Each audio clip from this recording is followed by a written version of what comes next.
봐도 곤란하고. 이 대답하기 어려운 질문을 하는 것이 이게 한국 유일의 정치풍토, 정치문화 아닌가. 그 사람도 판단력은 있겠죠, 이런 얘기입니다.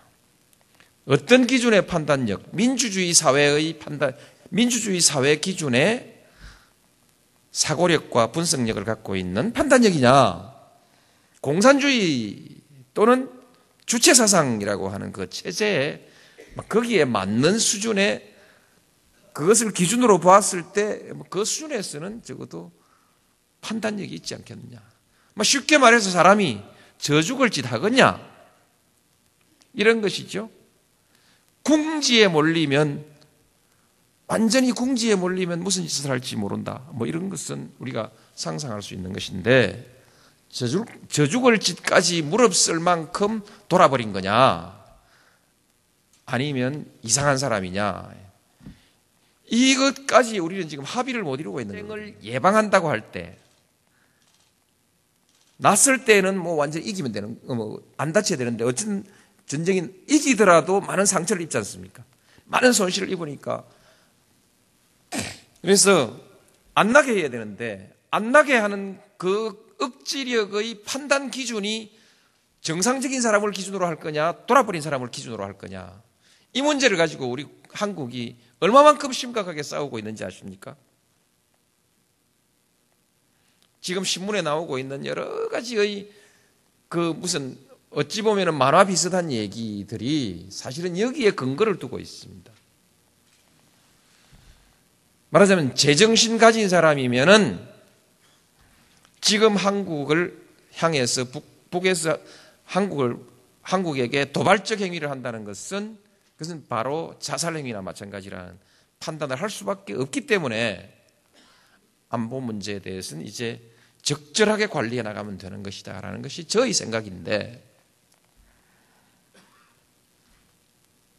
그렇지 않게 생각하는 사람들이 가끔 저희들의 사상 검증을 하는 거죠. 장관 지명해가지고 국회 청문회 내에 보내놓으면은 6.25가 남침이요 북침이요 이렇게 묻거든요.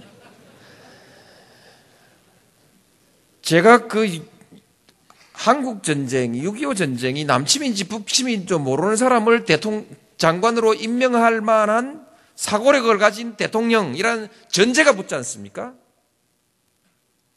참 억울하거든요. 저는 제정신입니다.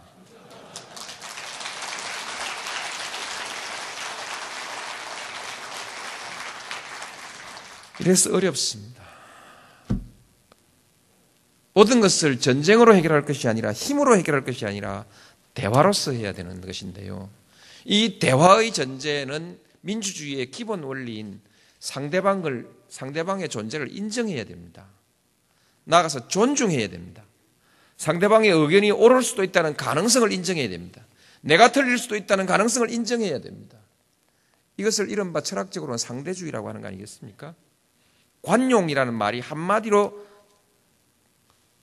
관용이라는 말로 표현될 수 있는 것이죠. 관용, 이것이 대화의 전제죠. 대화를 통해서 남북 문제를 풀어가고, 주먹을 꺼내기 전에 말로 먼저 좀 하고, 이것이 대화를 통한 안보 아니겠습니까? 그래서 남북 간 대화하려고 하는데 인간에 대한 인식이 다르다 이거죠. 또 우리 국내에서도 대화를 좀 하려고 하니까 인간에 대한 인식이 다릅니다. 가치에 대한 인식이 다릅니다. 우리나라는 오랫동안 척사위정론이라고 하는 그 사상 체계를 가지고 서학한다고 수백 명씩 잡아 죽이고, 마침내 1866년경에는 8,000명을 잡아 죽였지 않습니까? 우리나라 역사에서 그렇습니다. 선비정신 같이 좋은 것은 우리가 이어받아야 되겠지만, 우리나라의 전통적 사상에 이와 같은 위험한 요소가 내포되어 있었다는 것을 우리가 다시 한 번 더 돌이켜봐야 됩니다. 성찰해봐야 됩니다. 성찰해보고 그것이 끊임없이 사람을 반대편을 죽이는 문화를 만들어 왔거든요.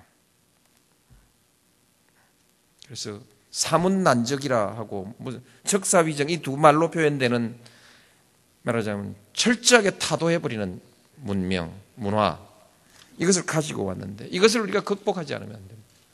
대화에 의한 안보. 다음에 우리 안보 좀 조용히 했으면 좋겠습니다. 조용하게 안보하면 되는데 정부가 안보하고 나팔을 계속 불어야 안심이 되는 국민의식, 인식 이거 정말 참 힘듭니다. 미사일을 쏘았는데 강원도 북쪽 어디에서 저 함경북도 앞바다 어느 쪽으로 미사일을 빵 쏘았는데 한국으로 그 미사일이 날아오지 않는다는 것은 너무나 명백한 사실이지 않습니까? 다 알고 있는 일이지 않습니까? 정치적 정세, 안보적 정세가 장기적으로 총체적으로 서서히 변화해 가는 것이지 그날 큰일 나는 거 아니거든요. 그날 전쟁 나는 거 아니란 말입니다. 그런데 정부가 나서가지고 국민 여러분 미사일을 쏘았습니다. 라면 사십시오. 방독면 챙기십시오. 이거 해야 합니까? 새벽에 비상을 걸어야 됩니까? 아침에 보고를 받았습니다. 보고를 받고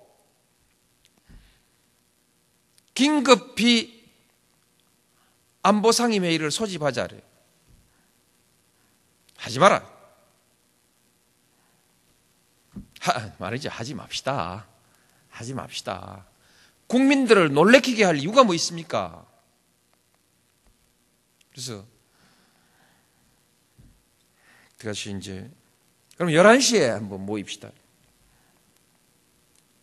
관계장관 간담회로 합시다.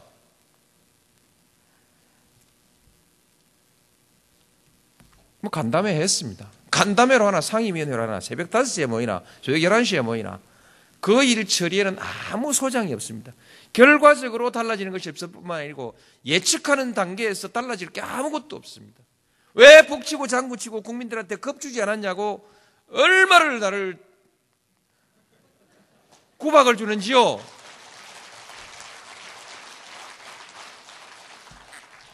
조용히 합시다. 우리나라 안보 그렇게 북치고 장구치고 요란 떨지 않아도 충분히 한국의 안전을 지켜낼 만한 국력이 있고 군사력이 있습니다. 저도 와서 국방비 올렸지 않습니까? 저를 지지했던 많은 사람들은 군비 축소해서 복지에 써야 된다고 얘기했지만 저는 군비 축소 안 했습니다. 올렸습니다. 그것은 한국의 군사력이라는 것은 역사적으로 대북 군사력만이 완전한 것이 아니다.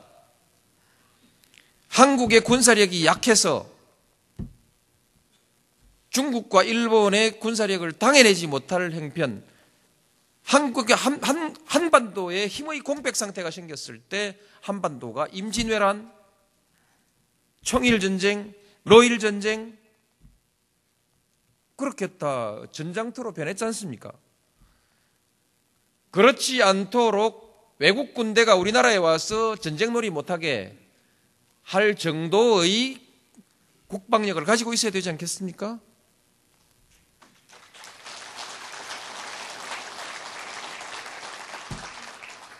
그래서 중국과 일본, 미국 이 사이의 중첩적인 잠재적 적대 관계가 동북아시아의 다자안보 체제라든지 또는 동북아시아 공동체라는 이와 같은 새로운 구상을 통해서 전환되기 전까지는 한국은 말맞다나 상호주의의 국방력을 가지고 있어야 된다 이거죠. 그렇지 않습니까? 그렇습니다. 그래서 군 국방비를 제가 결코 줄이지 못한다, 줄여서는 안 된다라고 했지만은 그러나 이제 대북 정책 가지고 국민들을 그렇게 밤낮 없이 불안스럽게 할 이유는 없다. 그렇게 하지 않아도 안